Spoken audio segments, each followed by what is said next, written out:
우리 다 같이 우리 인사 나누겠습니다. 주님의 이름으로 축복하며 환영합니다. 주님의 이름으로 축복하며 환영합니다. 신앙인과 종교인은 엄연히 차이점이 있습니다. A.W. 토저 목사님께서 신앙인과 종교인의 특성에 대해서 다음과 같이 이렇게 열거했습니다. 신앙인은 영과 진리로 예배를 드리지만 종교인은 예배를 구경할 뿐이다. 신앙인은 자신의 죄를 회개하지만 종교인은 다른 사람의 죄를 보고 비판한다. 신앙인은 시간과 더불어서 신앙의 인격이 깊어지지만 종교인은 세월이 지나면서 오히려 자신의 성질만 더 나빠질 뿐이다. 신앙인은 주님의 뜻을 추구하지만 종교인은 자기의 뜻을 추구한다. 신앙인은 주님의 음성에 귀를 기울이지만 종교인은 세상의 소리에 귀를 기울인다. 신앙인은 자신의 연약함을 자랑하지만 종교인은 자신의 강함을 자랑한다. 신앙인은 예수님 없으면 행복할 수 없지만 종교인은 예수님 없어도 행복할 수 있다고 착각한다. 신앙인은 주님의 영광을 드러내지만 종교인은 자기의 영광을 드러낸다. 신앙인은 다른 사람을 치유하지만 종교인은 다른 사람을 정죄함으로 상처를 준다. 신앙인은 영적인 설레임이 있지만 종교인은 영적인 메마름이 있을 뿐이다. 여러분, 이 특성을 보면서 여러분은 신앙인에 속하십니까? 아니면 종교인에게 속하십니까? 오늘 이 주일 아침에 주일 예배 드리러 나올 때 영적으로 설레셨습니까? 아니면 메말라 있었습니까? 설레었다면 신앙인인 줄로 믿습니다. 탕자의 비유에 나오는 이 마다들의 이야기는 누구의 이야기일까요? 종교인의 이야기입니다. 오늘 비유 속에서 마다들, 종교인은 본문 속에서 누구를 가리킬까요? 이 비유가 나오게 된, 탕자의 비유가 나오게 된 배경이 되는 누가복음 15장 2절 말씀을 보시면 바리새인과 서기관들을 말하는 것입니다. 예수님의 이 비유는 바리새인과 서기관들의 잘못, 즉 종교인의 잘못이 무엇인지를 드러내고 있어요. 이 비유 속에 등장하는 인물, 마다들의 모습, 이 모습이 나의 모습이 아닌가? 바리새인과 서기관들의 모습, 종교인들의 잘못, 그 잘못이 나의 잘못은 아닌지를 돌아볼 수 있기를 바라고, 만약에 우리의 그런 잘못이 있다면 회개하고 우리 신앙인으로 그렇게 다시 거듭날 수 있기를 주님의 이름으로 축복합니다. 자, 아버지의 살아생전에 유산을 받아서 먼 나라로 가서 재산을 다 낭비하고 흉년이 들어서 그 먼 나라에서 돼지치는 종으로 전락해서 쫄쫄 굶어 죽어가고 있던 이 둘째 아들이 아버지가 생각나서, 아버지의 품꾼이 생각나서, 품꾼은 풍족하게 양식을 먹는데 아버지 집으로 돌아가야 되겠다. 아버지 집으로 돌아가서 내가 아버지 품꾼의 하나로 써달라고 내가 해야 되겠다 하고 아버지 집으로 갔습니다. 멀리서 아들을 기다렸던 아버지가 알아보고 달려가서 그 아들의 목을 안고 그리고 입맞춤을 했습니다. 아버지, 죄를 지었습니다.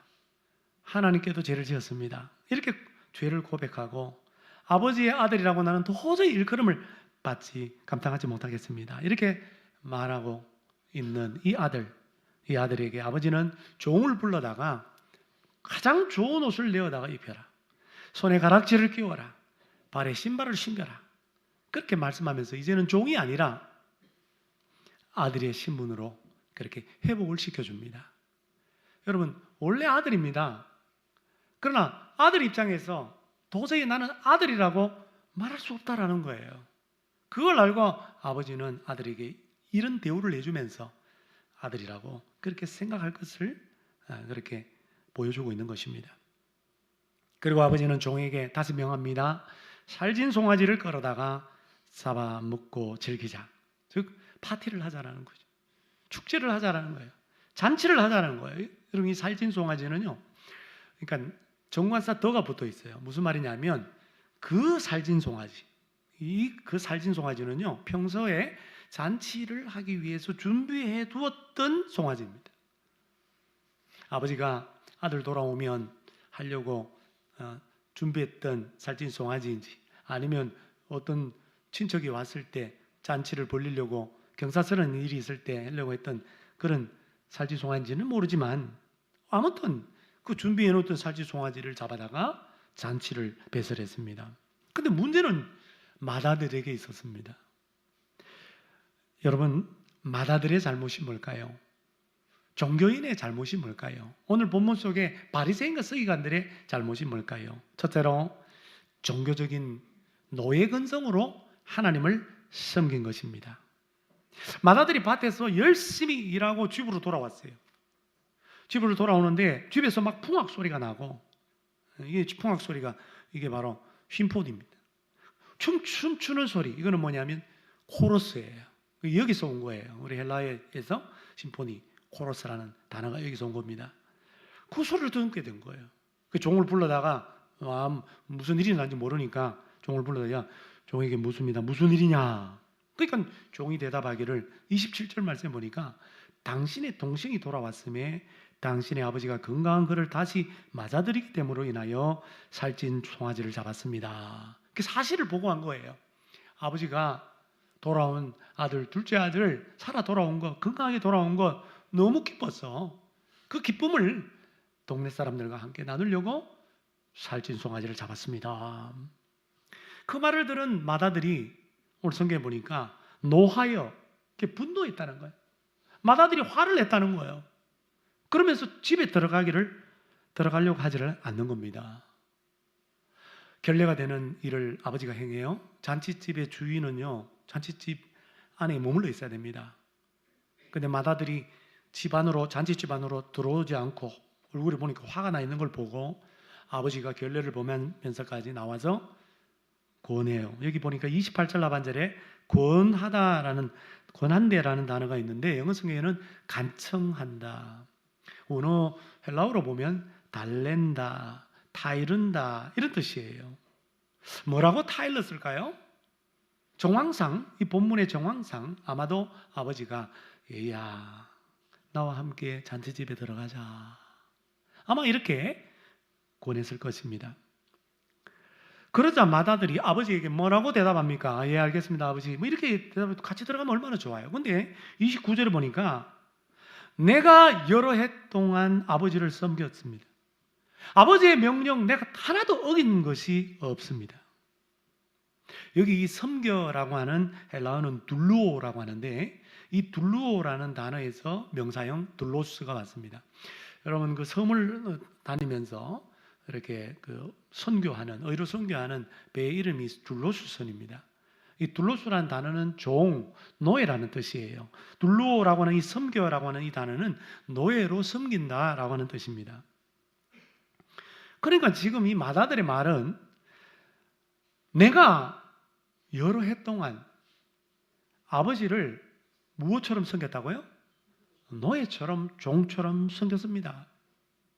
아버지 명령 내가 하나도 어기지 않고 순종했습니다 라는 그런 고백이에요.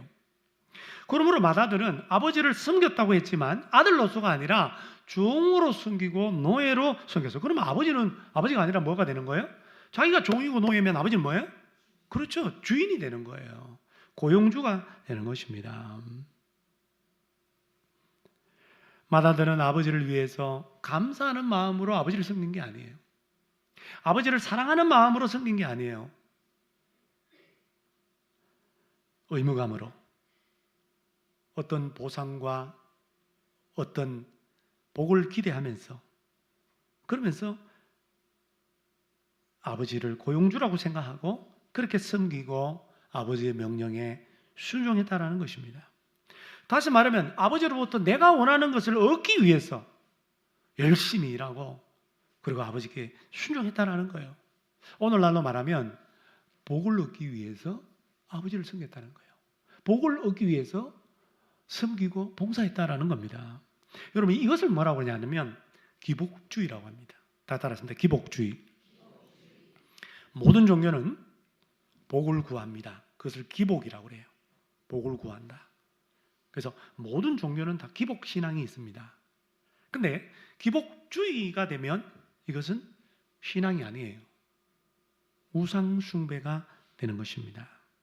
한번 보세요. 여러분, 복이 우상이 되는 겁니다.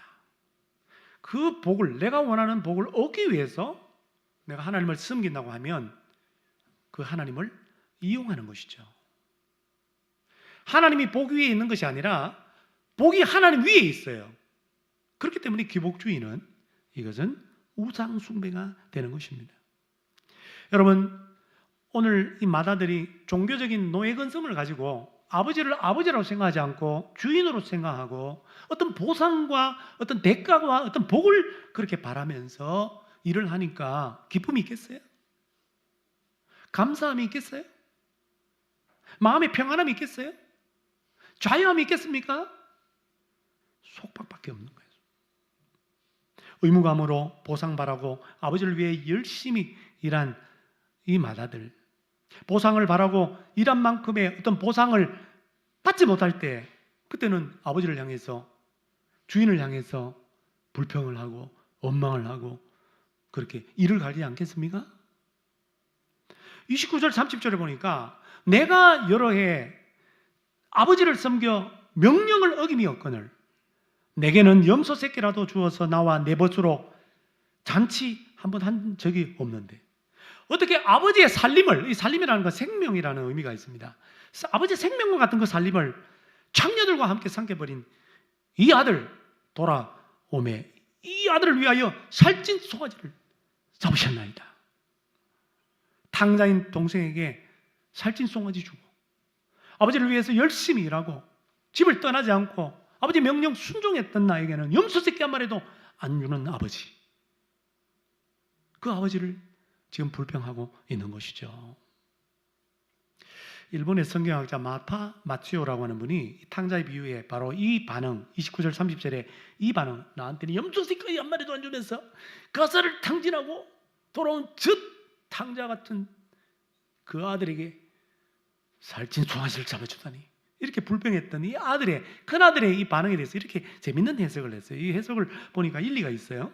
여러분도 한번 일리가 있는지 한번 보시기를 바랍니다. 이 큰아들의 반응은 자기 안에 가지고 있었던 억압된 부분이 표출된 것이다. 그럼 왜 화를 냈냐? 이거 왜 아버지에게 불만을 표현했냐? 자기도 자기 동생처럼 똑같이 자기 욕심대로 나가서 돈 펑펑 쓰면서 쾌락을 즐기면서 살고 싶었다 이 말이에요.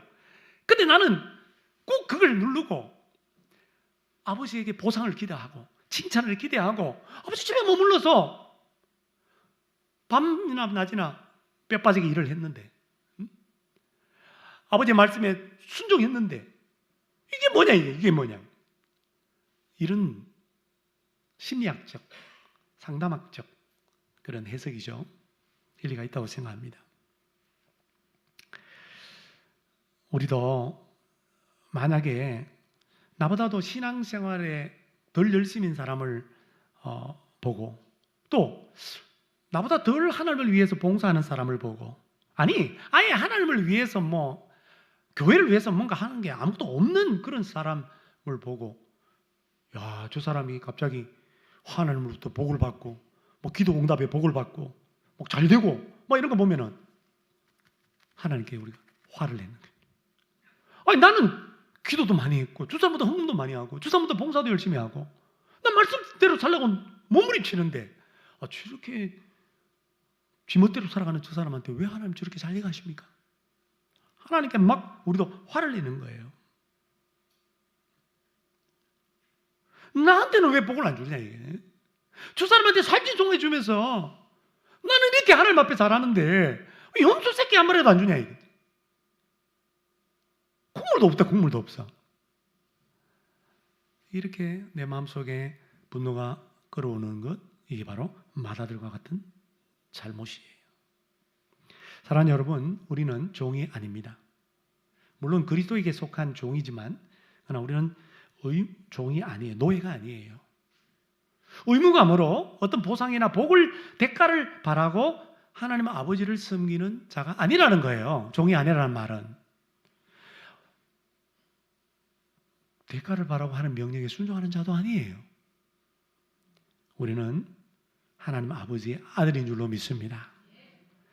하나님 아버지가 무서워서가 아니라 하나님 아버지를 너무너무 사랑해서 하나님 아버지를 자발적으로 섬기는 아들, 딸이에요.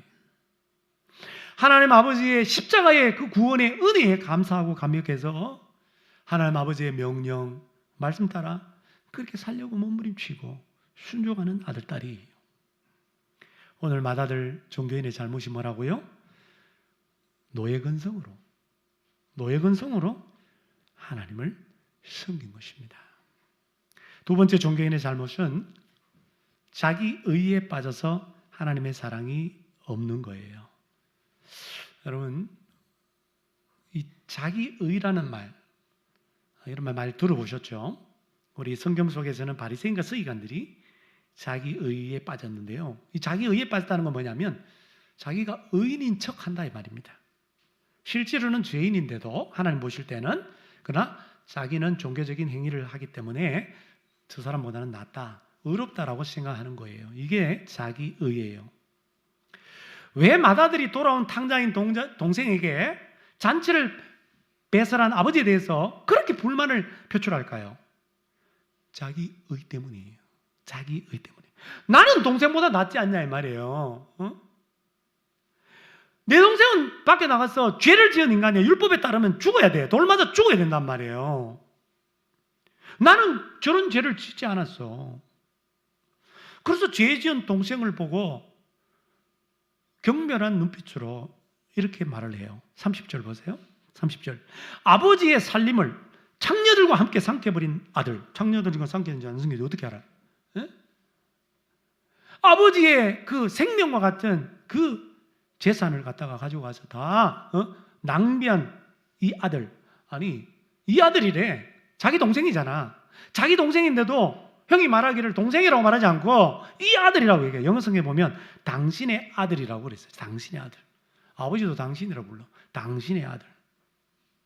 마치 자기 자신과는 아무런 상관이 없는 사람인 것처럼 그렇게 말해요. 패가 망신하고 돌아온 동생을 보고 아버지처럼 측인이 여기는 불쌍히 여기는 마음, 국률의 마음, 사랑하는 마음을 가져야 되는데 오히려 정죄하고 비판하고 판단하는 그런 죄를 범하고 있습니다. 여러분, 이 맏아들의 마음속에 사랑이 있습니까? 얼마나 매정합니까? 얼마나 차갑습니까? 그러나 아버지는 이 차가운 맏아들에게 이렇게 부드럽게 말합니다. 32절.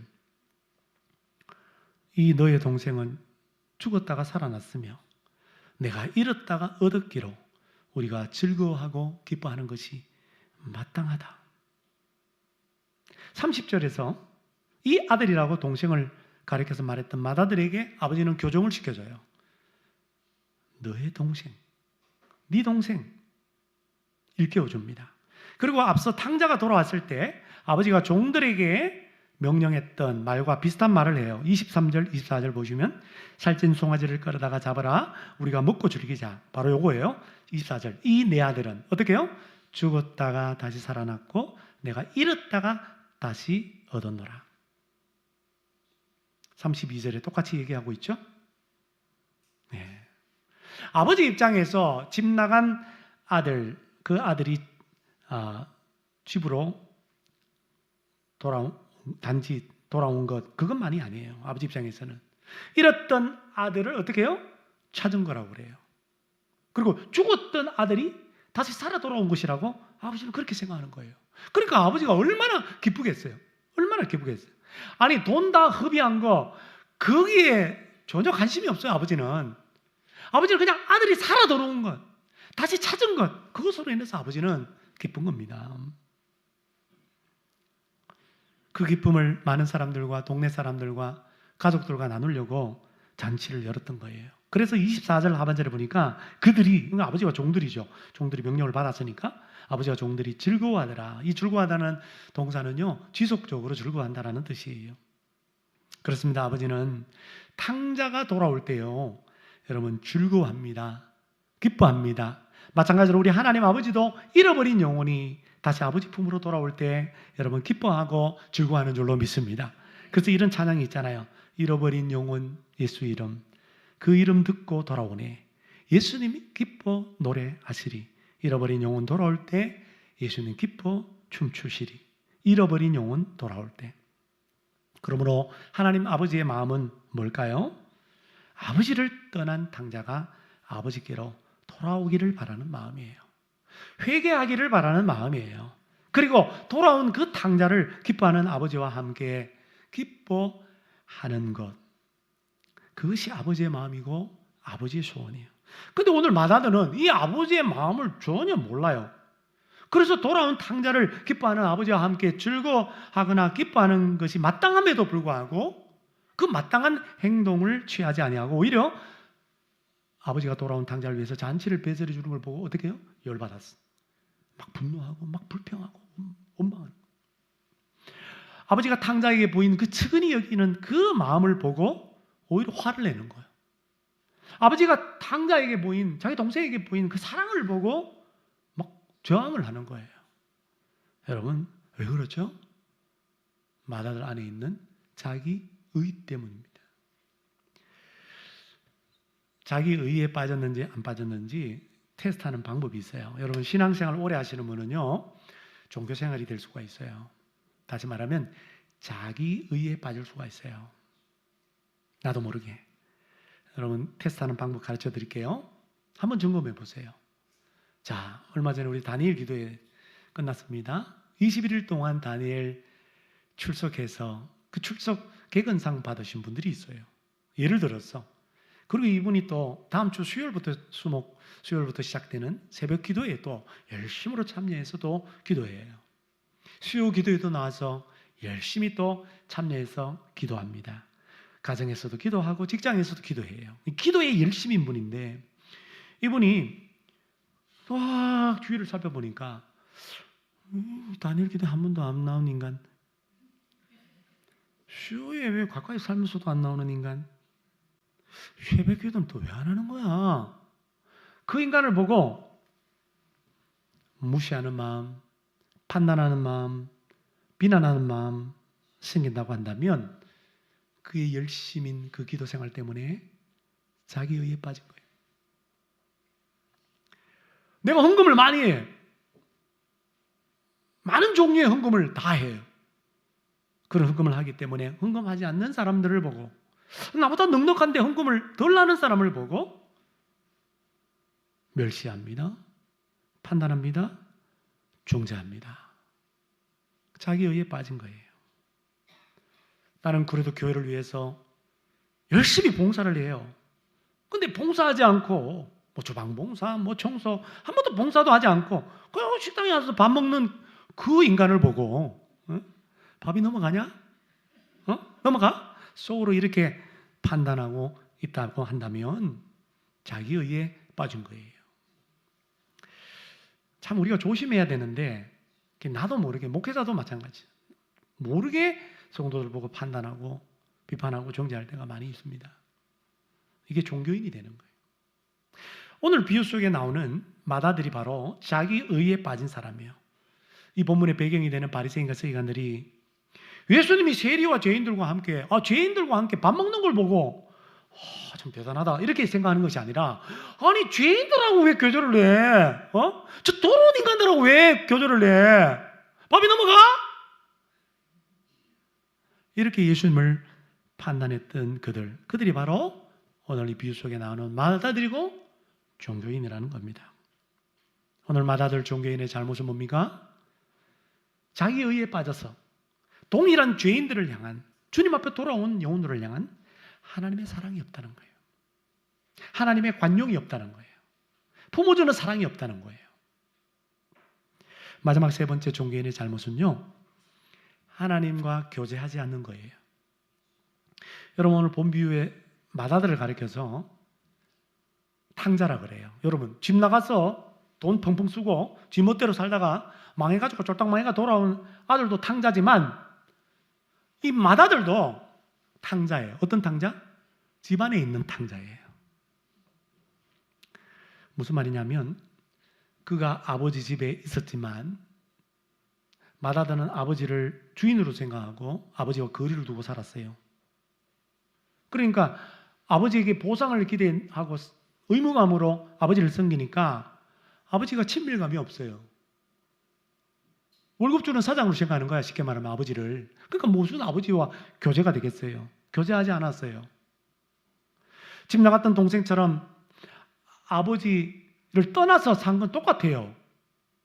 그렇잖아요. 한 집안에 산다고 교제합니까? 집안에서도 교제 안 하면 아버지를 떠난 거지. 그럴 수밖에 없어요. 맏아들이 아버지를 주인으로 생각하니까. 자기는 종이라고 생각하니까. 자연스럽게 아버지와 교제가 없으니까 아버지의 마음을 알 턱이 있나요? 아버지가 왜 잔치 베풀고 왜 저렇게 좋아하고 저렇게 기뻐하는지 그게 공감이 됩니까? 안 되는 거예요. 맏아들이 모르는 아버지의 마음이 뭡니까? 아버지가 잔치를 배설한 집에 들어오지 않고 불평하는 그 맏아들에게 한 말을 한번 들어보세요. 31절. 우리 다 같이 31절 읽겠습니다. 31절. 시작. 아버지가 이르되 예 너는 항상 나와 함께 있으니 내 것이 네 것이 다 내 것이로되. 이거 다 이러는 거예요. 예라는 거는 예야. 이건데 이거는 어린아이. 헬라어로 보면 어린아이를 지칭하는 거예요. 다 큰 맏아들이지만 어린 아이를 대하듯이 그렇게 겸손하게 낮추어서 아버지가 그 아들을 설득해요. 야, 너는 나와 항상 함께 있잖아. 함께 있는 맏아들 너는 내가 가지고 있는 이 모든 것이 다 너 거야. 너 지금 동생 그 유산 다 날렸다고 아버지 재산 날렸다고 네 지금 열받아 있는데 그럴 필요 없어. 다 내게 네 거잖아. 내가 죽으면 3분의 2는 다 네 거야. 맏아들니까. 그리고 너 나와 함께 있잖아. 이게 복인데 이걸 왜 모르니? 그런 말이에요. 아버지의 마음은요. 늘 아들이에요. 돈이 아니에요. 아들이에요. 그리고 아들과 항상 함께 하는 거예요. 그리고 아들과 함께 친밀한 교제를 나누는 거예요. 근데 맏아들은 이 아버지의 마음을 전혀 모르고 같은 집에 살면서도 아버지를 떠나 있고 아버지와 교제하지 않았어요. 아버지를 위해서 일한답시고 죽으라고 일만 해. 아버지를 위한답시고 아버지의 명령에 순종은 해. 근데 사실 따지고 보면 그건 아버지 위한 거 아니죠. 자기를 위한 거죠. 여러분 아버지가 아들에게 원하는 건 딱 하나밖에 없어요. 일이 아니라 관계예요. 봉사가 아니라 교제예요. 이 하나님의 아버지의 마음을 안 분이 계세요. 전에도 한번 제가 소개했던 분인데요. 예화는 다시 써도 괜찮아요. 원정수 권사님이라고 우리 감리교 권사님들 남자잖아. 우리로 말하면 안수 집사님인데 서울대 의대 수석 졸업하고요. 70년대에. 그리고 의사고시도 수석. 머리가 얼마나 좋은지 몰라요. 미국으로 건너가서 디트로이트 암 전문병원 의사를 지냈던 원정수 권사님의 간증이에요. 그대로 읽어드리겠습니다. 나의 일과는 새벽 기도로 시작됩니다. 하루를 열기 전에 으스람한 새벽 여명에 주님을 만나는 기쁨은 새로운 활력을 줍니다. 병원이 암 전문 병원으로 명성을 얻게 되면서 정신없이 바빠졌습니다. 수입도 늘어나 좋은 집으로 이사하고 하나님의 선교 사역도 열심히 도울 수 있었습니다. 그런데 자연스럽게 병원을 하나 더 인수할 수 있는 기회가 생겼습니다.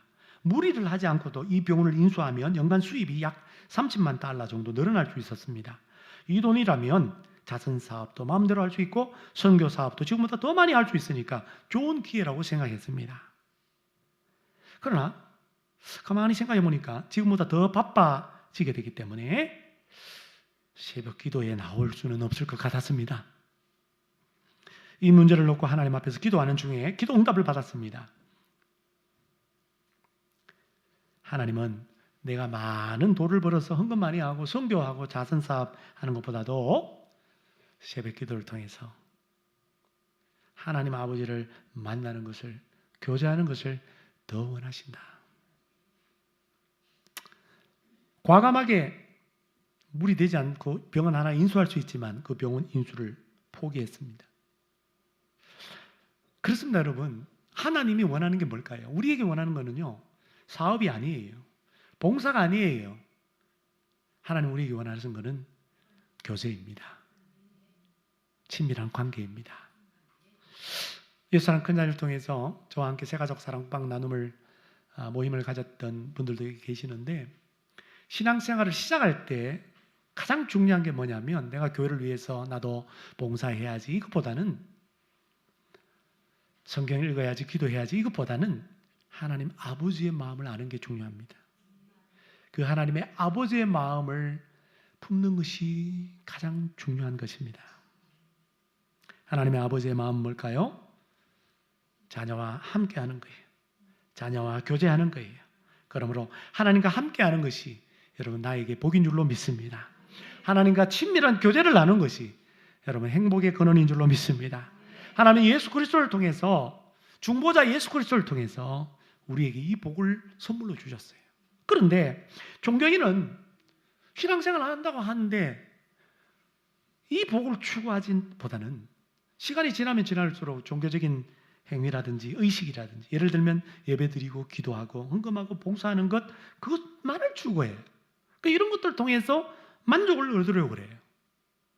우리가 흔히 신앙생활 하면 예배, 기도, 헌금, 말씀 읽기, 봉사, 이런 행위라고 생각하는데, 하나님 아버지의 마음으로 하지 않는 모든 이 행위는요, 다 사실은 신앙생활 아니에요. 종교생활이 되는 거예요. 종교생활. 오늘 마다들 종교인의 잘못이 뭡니까? 하나님과 교제하지 않는 거예요. 교제하지 않는 거예요. 사랑하는 여러분, 오늘 비유에서 두 부류의 탕자를 봤어요. 집 안에 있는 탕자, 집 뛰쳐나간 탕자, 아버지를 떠난 탕자, 그죠? 아버지 집 안에 있지만 아버지를 떠난 탕자. 하나님의 말씀 율법에 따라서 그렇게 순종하면서 살아간 탕자. 그럼 또 율법 없이 그냥 방탕하게 그렇게 쾌락을 즐기며 살았던 탕자. 하나님 아버지는 놀랍게 이 두 부류의 탕자 모두를 다 사랑하고 계십니다. 하나님 아버지는 집 나간 탕자를 목을 빼고 손꼽아서 돌아오기를 기다리시고, 집 안에 있는 탕자가 아버지의 마음을 알고 잔치집에 들어가서 동생 돌아온 것, 살아 돌아온 것, 그것으로 인하여 아버지의 기쁨에 함께 동참하게 하려고, 얘야 들어가자, 그렇게 간청하시고 달래주십니다. 그러므로 열심히 봉사하고 열심히 신앙생활하는 것도 중요하지만 제일 중요한 건 뭐냐면 바로 이 하나님의 아버지의 마음이에요. 왜냐하면 하나님 아버지의 마음을 모르고 하나님의 아버지의 마음이 없이 열심히 봉사하고 열심히 신앙생활한다고 하면 자기 의에 빠지게 돼요. 나도 모르게 딴 사람과 비교하면서 내가 더 낫다라고 생각해요. 의인인 척 생각해요. 그래서 다른 사람 보고 비판하고 판단하고 정죄하는 그 순간부터 내 안에는 기쁨이 사라져요. 감사가 사라져요. 내 영이 메말라요. 그 자기가 시험에 빠집니다. 스스로. 자기만 시험 빠지면 괜찮은데 신앙 공동체에 문제를 일으켜요. 자기 의가 이렇게 무서운 거예요. 그러므로 사랑하는 여러분, 하나님 아버지의 마음을 다시 회복할 수 있기를 바랍니다. 하나님의 아버지의 마음으로 종교생활이 아닌 신앙생활하는 행복한 하나님의 아들, 딸들이 다 되시기를 주님의 이름으로 축복합니다.